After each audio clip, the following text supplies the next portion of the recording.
Hello viewers.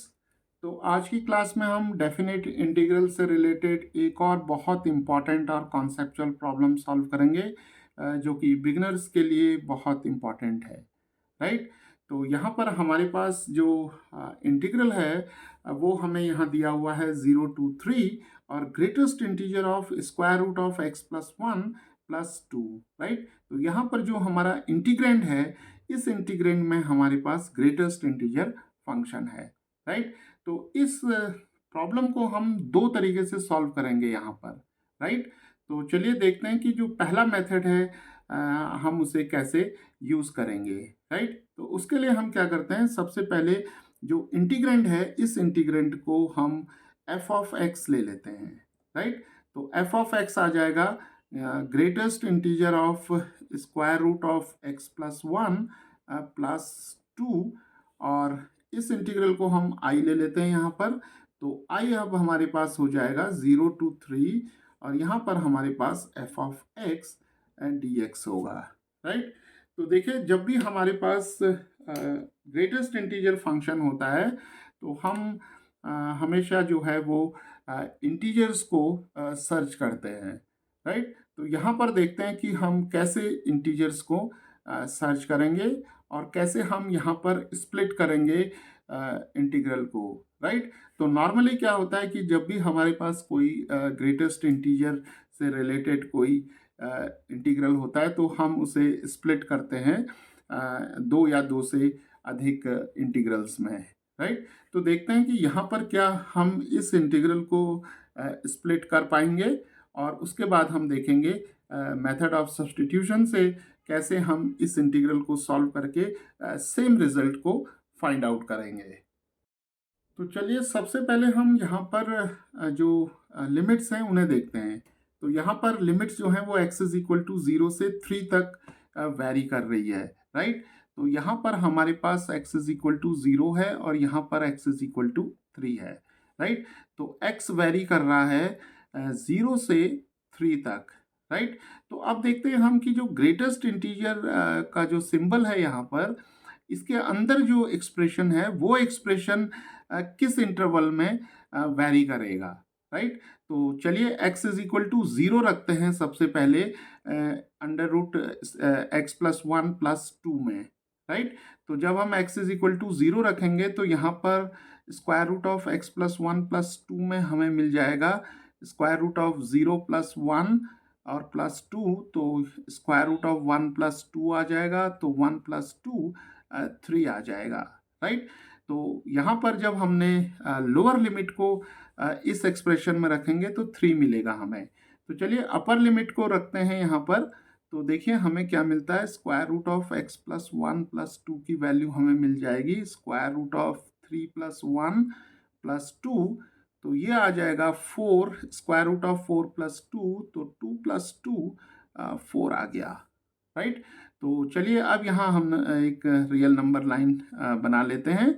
तो ये जो एक्सप्रेशन है स्क्वायर रूट ऑफ x+1+2, इस एक्सप्रेशन की वैल्यू जो है वो 3 से 4 तक वेरी कर रही है। ये एक इम्पॉर्टेंट पॉइंट है, यहाँ पर 3 से 4 तक यहाँ पर ये वेरी कर रही है। राइट। तो अब देखिए यहाँ पर 3 और 4 के बीच में हमारे पास कोई भी इंटीजर नहीं है। राइट। और इसीलिए ये प्रॉब्लम जो है एक इम्पॉर्टेंट प्रॉब्लम है। राइट। तो नॉर्मली क्या होता है कि जब हम ग्रेटेस्ट इंटीजर फंक्शन से रिलेटेड जो इंटीग्रल्स को सॉल्व करते हैं, तो वहाँ पर हमें जो इस तरीके से दो नंबर हमें मिलते हैं, तो उन दो नंबर्स के बीच में हमें इंटीजर्स मिलते हैं। राइट। तो इस केस में हमें देखिए पहले हमें 3 मिल रहा है और फिर हमें 4 मिल रहा है, तो कोई भी इंटीजर यहाँ पर 3 और 4 के बीच में नहीं है। राइट। तो अब देखिए जो एफ ऑफ एक्स को हम रीडिफाइन करते हैं। राइट। तो देखिए अब हम एफ ऑफ एक्स को कैसे लिख सकते हैं। तो एफ ऑफ एक्स है हमारा greatest integer of square root of x+1+2। Right. तो इसकी वैल्यू जो होगी, क्योंकि स्क्वायर रूट ऑफ x+1+2 जो है वो वैरी कर रहा है 3 to 4 तक। राइट। तो जो greatest integer of square root of x+1+2 होगा, उसकी वैल्यू जो होगी वो 3 ही होगी। Why? Because square root of x plus one plus two जो है ये लाई कर रहा है 3 और 4 के बीच में। तो चलिए अब अगर हम इस इनइक्वालिटी को अगर हम सॉल्व करें तो देखते हैं कि हमें जो इनइक्वालिटी यहाँ हमें मिलेगी वो क्या होगी, राइट। तो एफ ऑफ एक्स की वैल्यू 3 होगी अगर square root of x plus one plus two जो है वो 3 और 4 के बीच में लाई करेगा। तो इस इनइक्वालिटी को सॉल्व करते हैं। तो चलिए थ्रू आउट यहाँ पर हम 2 जो है वो सब्ट्रैक्ट कर लेते हैं। तो हमें मिल जाएगा 3 माइनस टू मिल जाएगा यहाँ पर 1 और यहाँ पर square root of x plus one मिल जाएगा और यहाँ 4 माइनस टू हमें 2 मिल जाएगा, राइट। तो चलिए थ्रू आउट स्क्वायरिंग कर देते हैं यहाँ पर। तो 1 मिलेगा, यहाँ x प्लस वन मिल जाएगा और यहाँ पर 4 मिल जाएगा, राइट। तो अब हम थ्रू आउट 1 सब्ट्रैक्ट करते हैं तो 1 माइनस वन 0 मिल जाएगा और यहाँ पर x plus one minus one होगा तो x मिल जाएगा और यहाँ 4 माइनस वन हमें 3 मिल जाएगा। तो देखिए x लाई कर रहा है 0 और 3 के बीच में, जो कि हमें यहाँ पर लिमिट्स दी हुई हैं, राइट, 0 to 3।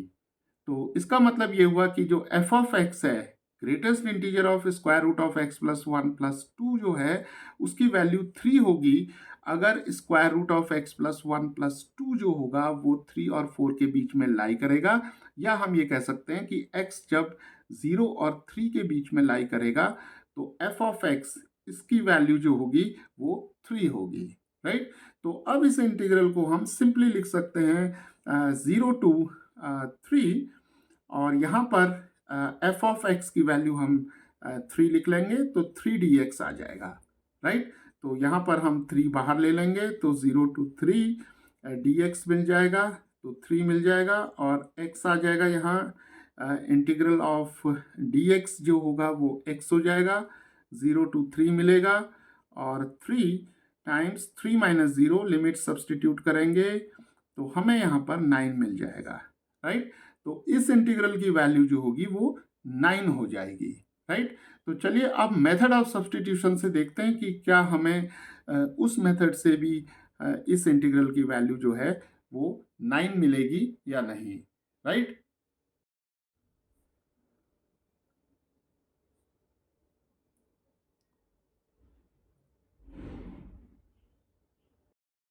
तो चलिए यहाँ पर मेथड ऑफ सब्सटीट्यूशन लगाते हैं। तो मान लेते हैं u is equal to square root of x plus one plus two दिया हुआ है हमें, राइट। तो यहाँ पर अब हम इस 2 को लेफ्ट हैंड साइड में ले लेंगे तो u minus two is equal to square root of x plus one मिलेगा।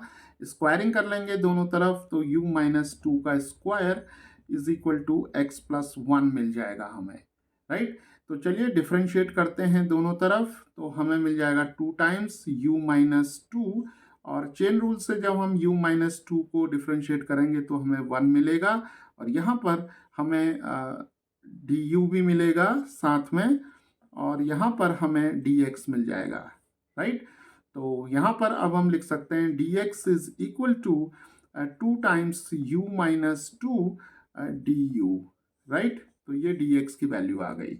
तो चलिए लिमिट्स को यहाँ पर चेंज कर लेते हैं। तो x की वैल्यू वेरी कर रही है 0 से 3 तक।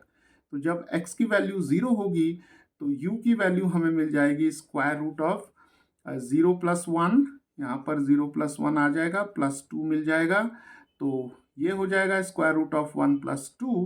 तो 1 plus two is equal to 3 मिल जाएगा, राइट। और जब x की वैल्यू 3 होगी हमारे पास तो u की वैल्यू हमें मिल जाएगी 3 प्लस वन प्लस टू मिल जाएगी तो ये हो जाएगा square root of 4 plus two. तो 2 प्लस टू 4 आ जाएगा, राइट। तो जब x वैरी कर रहा है 0 से 3 तक तो u वैरी करेगा 3 से 4 तक। तो चलिए अब इस इंटीग्रल i को हम u के टर्म्स में लिखते हैं तो हमें मिलेगा 3 to 4। u वैरी कर रहा है 3 से 4 तक और ग्रेटेस्ट इंटीजर ऑफ हमें यहाँ मिल जाएगा u और यहाँ पर dx की जगह हमें मिल जाएगा 2 times u minus two du, right. तो अब देखिए जो u की वैल्यू है यहाँ पर ये वैरी कर रही है 3 और 4 के बीच में, राइट। जो लिमिट्स हैं हमारे पास वो 3 से 4 तक हैं। तो जो ग्रेटेस्ट इंटीजर फंक्शन की डेफिनेशन से हम यहाँ पर लिख सकते हैं ग्रेटेस्ट इंटीजर ऑफ u जो होगा वो 3 हो जाएगा, राइट। तो यहाँ पर ग्रेटेस्ट इंटीजर ऑफ u की जगह हम 3 लिखेंगे। तो i की वैल्यू अब हमें मिल जाएगी 3 से 4 और यहाँ पर हमें मिलेगा 3 और 2 times u minus 2 du, right. तो चलिए इसे थोड़ा सिंप्लीफाई कर लेते हैं। तो 3 टू ज़ा 6 बाहर आ जाएगा और 3 टू 4 u माइनस 2 और du मिलेगा और यहाँ पर 6 आ जाएगा और u का इंटीग्रल हो जाएगा u स्क्वायर ओवर 2 माइनस यहाँ पर 2u आ जाएगा, राइट। और लिमिट्स हो जाएंगी 3 टू 4, राइट। तो चलिए यहाँ पर लिमिट्स सब्स्टिट्यूट करते हैं और डिफरेंस ले लेते हैं। तो 4 रखेंगे यहाँ u की जगह, तो 4 का स्क्वायर 16 ओवर 2 हमें 8 मिल जाएगा और यहाँ पर u4 रखेंगे तो 8 मिलेगा, माइनस 3 रखेंगे यहाँ पर तो 3 का स्क्वायर 9 ओवर 2 और 3 टू ज़ा 6 मिल जाएगा, राइट। तो यहाँ पर अब हम इस एक्सप्रेशन को सॉल्व करेंगे तो i की वैल्यू हमें मिल जाएगी 6 और यहाँ पर 8 माइनस 8 0 हो जाएगा और यहाँ पर माइनस 9 ओवर 2 माइनस 6 हमें मिल जाएगा माइनस 3/2 जो कि यहाँ प्लस 3 ओवर 2 हो जाएगा। तो ये 6 times 3 over 2 that is equal to 18 over 2 that is 9, right. तो देखिए यहाँ पर हमें मेथड ऑफ सब्स्टिट्यूशन से भी जो रिजल्ट हमें मिल रहा है वो 9 मिल रहा है, राइट। तो इस तरीके से हमने इस इंटीग्रल को सॉल्व करने के लिए दो मेथड्स का यूज़ किया।